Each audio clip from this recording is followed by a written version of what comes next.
আসো বৌমা। কোথায় আসবো? শাহিন, এই ভাঙাচোরা টিনের ঘর এটা তোমাদের বাড়ি শাহিন? হ্যাঁ হ্যাঁ, এটাই আমাদের বাড়ি। হোয়াট দ্য হেল শাহিন, আমি তোমাকে গরিব ভাবছিলাম, তাই তুমি এত গরিব? আমি পারবো না এই ভাঙাচোরা টিনের ঘরে থাকতে। থাকতে পারবো না কেন বৌমা? ভিতরে চৌকি আছে তো, চৌকি। চৌকি? What is that? শাহিন, আমি জীবনে সব টিনের ঘরে থাকছি? আমি কেন, আমার তো মনে হয় আমার চাকর বাকরও এরকম টিনের ঘরে থাকে না। আরে এই বাড়িতে তো কোনো এসিও নাই, আমার মনে হয় অ্যাটাচ কোনো বাথরুমও হবে না এখানে। আমি এই বাড়িতে থাকতে পারবো না শাহিন, তুমি এখনই আমার জন্য একটা এসিওয়ালা হোটেল রুমের ব্যবস্থা করো। সাদিয়া, তুমি এটা কি বলতেছো? আমার বাড়ি থাকতে তুমি হোটেলে কেন থাকবা?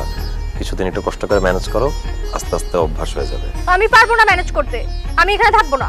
এটা তো শাহিনের বাড়ি, মানে তোমার স্বামীর বাড়ি। তোমার স্বামীর বাড়িতে তুমি থাকতে না পারলে তাহলে তার বিয়ে করছো কেন? ভালোবাসছিলাম সেই জন্য বিয়ে করছি, কিন্তু ওর ব্যাপারে ভালো করে খোঁজ খবর না নিয়ে বিয়ে করাটা আমার সবচেয়ে বড় বোকামি। কি হলো শাহিন, তুমি এখনো দাঁড়ায় আছো কেন? আমার জন্য এক্ষুনি একটা এসিওয়ালা হোটেল রুমের ব্যবস্থা করো, নাহলে আমি ঢাকা চলে যাব। কিসের হোটেলে থাকবা? আমার ছেলে তোমার বিয়ে করছে, তুমি এই বাড়িতেই থাকবা বৌমা। সাদিয়া দেখো, ওই ফর্ম ফিল আপ করার জন্য মা যে টাকাটা পাঠাইছিল সেটা দিয়ে আমরা দুইজন বিয়ে করছি।